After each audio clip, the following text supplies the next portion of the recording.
What's good, YouTube? Get your Analysis Playground t-shirts on my Facebook page. Message me. You can get any color shirt, any color logo that you want. All you're doing is customizing the logo on a shirt, whether you want it black or white, red and white, or even just a black and red like this t-shirt. But you can also change the color of the shirt.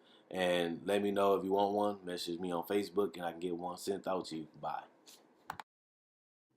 What is good, YouTube? I'm bringing back an old series of mine that people that have been around here for all these years I've been doing this channel.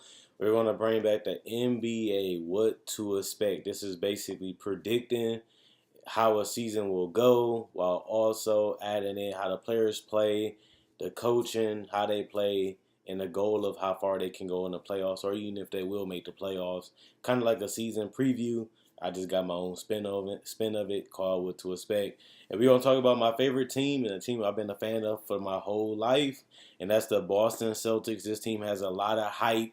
A lot of people saying they're going to go to the NBA Finals. They're the best team in the East. They're bringing back two All-Stars that they didn't have last year, and they went to the Eastern Conference Finals without them. Of course, they're going to be in the NBA Finals when they both healthy. But I also told you guys to keep it real, to open up the video, keeping it real. We said Kyrie and Gordon Hayward was going to be amazing, and both of them didn't even play in the playoffs. So we really can't predict what we actually will see. We just go off based on fun and people want to see it. So last year we got Kyrie, we got Gordon Hayward. We was able to trade some players and get some players, but Kyrie and Gordon Hayward didn't play, so I'm not going to put that in. I do think that the Celtics are one of the best teams in the NBA, regardless of the conference. They do have three All-Stars in Al Horford, Gordon Hayward, and Kyrie Irving. They have the young talent in Jason Tatum, Jaylen Brown, Terry Rozier, while also still having veteran leadership on the roster, like Aaron Baines, of course, like Marcus Morris, obviously, and you still have a guy like Marcus Smart that came back on a cheap deal, bringing them intensity, fight, hustle, energy, and just giving them a person that always wants to win and does whatever he has to do to impact the outcome of winning. While you do have a Gordon Hayward where we don't know what to really expect, we don't know if he's going to come back the same, if he's going to be slower, can he fit in? And that's another thing. We really couldn't see what they really was going to be in preseason because they didn't play long enough. They didn't start long enough. And then the first game of the season, they was getting blew out by Cleveland, a team that they have to beat possibly to get to the finals. They had laid an egg. But us not really knowing really hampers what we really think about this team. But one thing I can say, them having the whole off season of getting healthy, getting back in training camp, getting ready for the preseason, and just starting back from the start is going to be a beautiful thing. Another thing I've seen a lot of people saying that Jason Tatum should play the four. I think being a six-man is a good role for him, even though they do have the Terry Roziers and the Marcus Smarts that can fill in that role. It's just good coming in to give your team more balance, especially coming off the bench. You don't have to load everybody that's good into a starting lineup, especially when you're a good defensive team too. So it ain't like the starting lineup is missing something. The starting lineup is fine, and obviously I'd rather have Jason Tatum starting at the four than a guy like Marcus Morris. But then again, Marcus Morris won't have the same impact coming off the bench that a guy like Jason Tatum will. A guy that can shoot the three, score in isolation, play within a team offense without having to always be the primary ball handler or the primary scorer. Jason Tatum is one of those plug-in players that you can plug into damn near any lineup, and he can fit a role on that team, and he could be a starter. And I'm not saying that they shouldn't try that lineup out. And we already know Brad Stevens and them are geniuses. They already know that lineup is going to be played. But you don't want to put all your eggs in one basket. You want to have variety. You want to have different changes in lineups out there. Plus, Jason Tatum's body just not there yet right now to play the four because he's going against bigger guys, stronger guys, and he hasn't developed his body yet for that position. Plus, Morris is already there, so you might as well let him start. Plus, he's more of a role player. Jason Tatum, even though he can play multiple roles and he can play within the system, he will be at best playing with the bench where he can really dominate the second unit guys and really go out there and get the shots that he wants and the attempts that he wants, mainly because he will be damn near the best player off the bench, including Marcus Smart and Terry Rozier, because he's the best two-way player on that bench, and he's also the best all-around player to a certain extent right now, because Terry Rozier is not the most efficient, and Marcus Smart is not the best offensive guy, and it's good to have that offensive punch coming off the bench, and Jason Tatum is definitely that guy, and he has more moves and more versatility than a guy like Marcus Morris too, so that gives him even more incentive to really embrace that role. And Jaylen Brown is a guy that I told you I liked him when they got drafted. The biggest problem with Jaylen Brown is that they didn't have the room and they didn't have the team yet. Um, that really could utilize him because they had so many guards back then. Now I think he fits better as a starter because he is a long, lanky defender, but he also can shoot and come off screens and shoot the spot up three, get out in transition. He can do those little things that a glue guy should be able to do, and I think he's a perfect fit alongside Gordon Hayward and Kyrie Irving in that backcourt slash front court because you still have that four spot and you still have Al Horford. And I think Jaylen Brown, the way he plays, he plays more like a role player, even though he has a higher ceiling than a role player. At this point, he's not at that superstar star level yet, but he's getting there.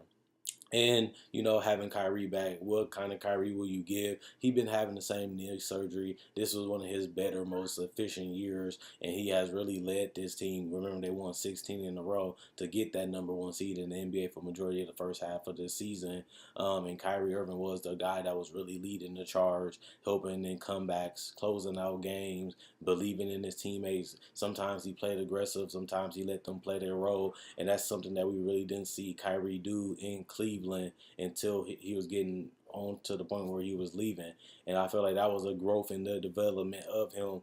They say LeBron made him efficient, LeBron made him who he is, but he was able to take that same efficiency, take that same role, and have a better role at it because he has the ball mostly in his hands, but he was able to shoot high from three, shoot one of his highest percentages from the field while also, still playing his game while still playing within the team system. I think Brad Stevens has really helped him become a better player, even though they only had 1 year together. Just seeing the maturity and the grace of Kyrie Irving was really good, and I feel like he embraced being the best player on the team. He showed that he can lead you to one of the best records in the NBA. Even though this team is stacked and loaded with talent, he didn't get in the way. He wasn't fighting for shots. He didn't take over and say fuck everybody. Kyrie had a team concept. He bought into a team concept.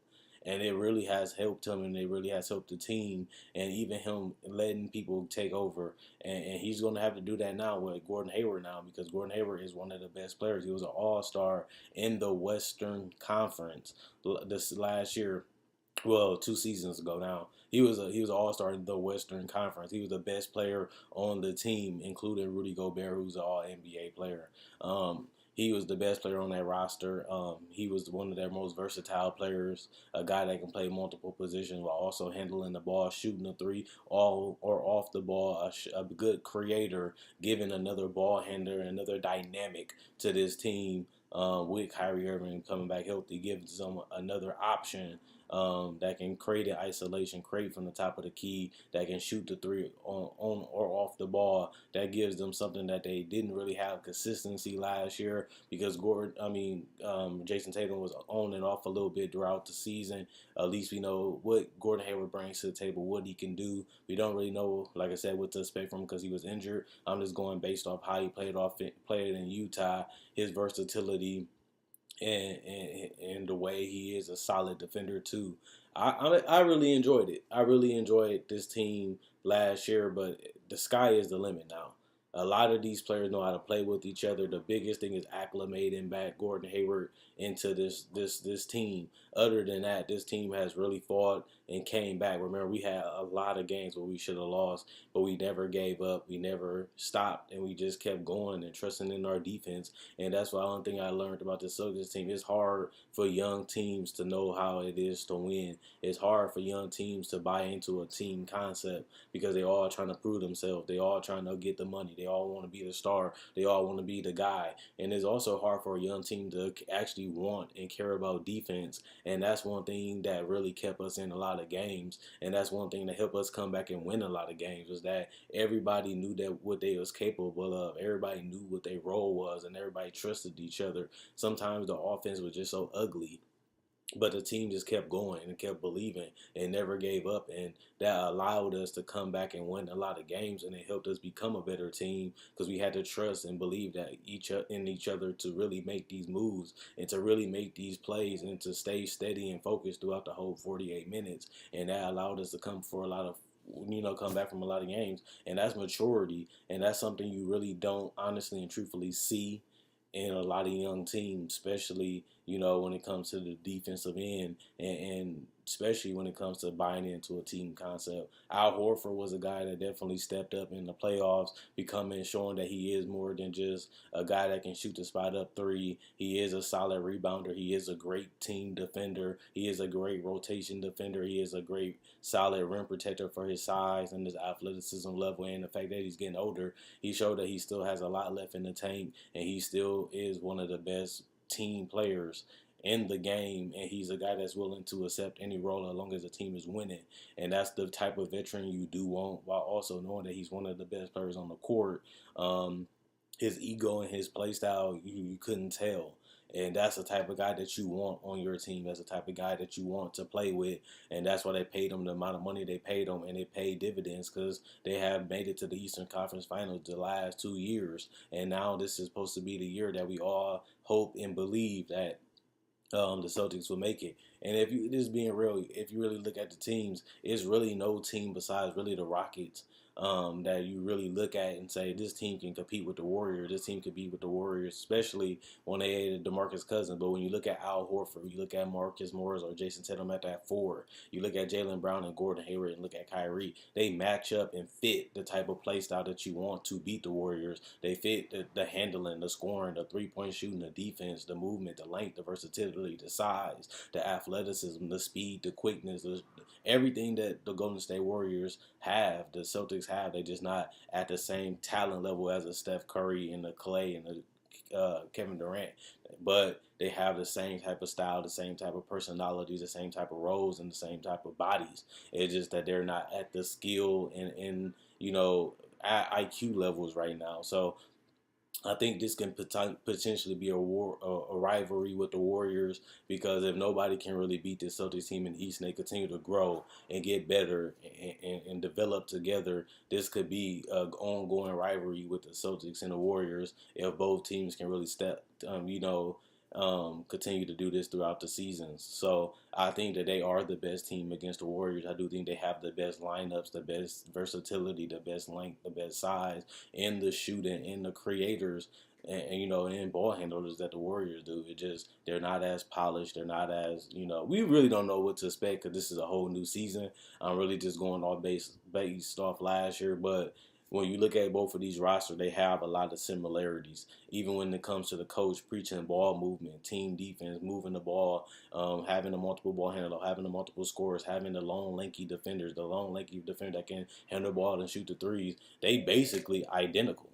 Only difference is they're not as grown and as mature and as veteranized as the Warriors. The Warriors have the veterans. They've been through the battles. They've been through the wars. They've been through the losing championships and winning championships. It's just the experience. The Celtics just don't have that same experience and success as the Warriors. And other than that, they're just as good as them on paper, especially top to bottom. I think they're just a better team. It's just that experience and that IQ is something that they got to continue to have throughout these seasons if they really want to beat the Warriors. Other than that, name-wise, talent-wise, they up there.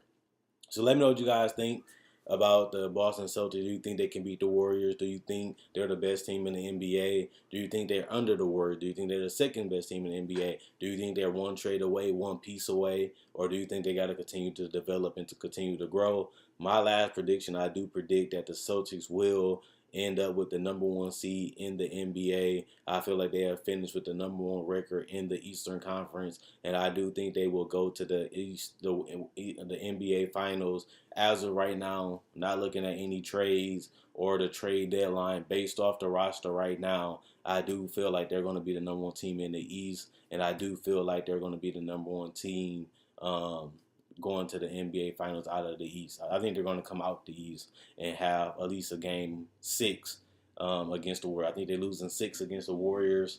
Going back to Golden State, I think the Warriors will close it out. You have two of the best closers in the NBA and Steph Curry, also one of the most deadly scorers we ever seen in Kevin Durant, and one of the best two-way players in Klay Thompson, and one of the best centers we have ever seen, especially all around and dominant in DeMarcus Cousins. That may be a little bit too much for the Celtics right now, but in the future, I think the Celtics will win better number 19. So let me know what you guys think, Quinn Wade Basketball Analysis, and tell me what do you expect from the Boston Celtics.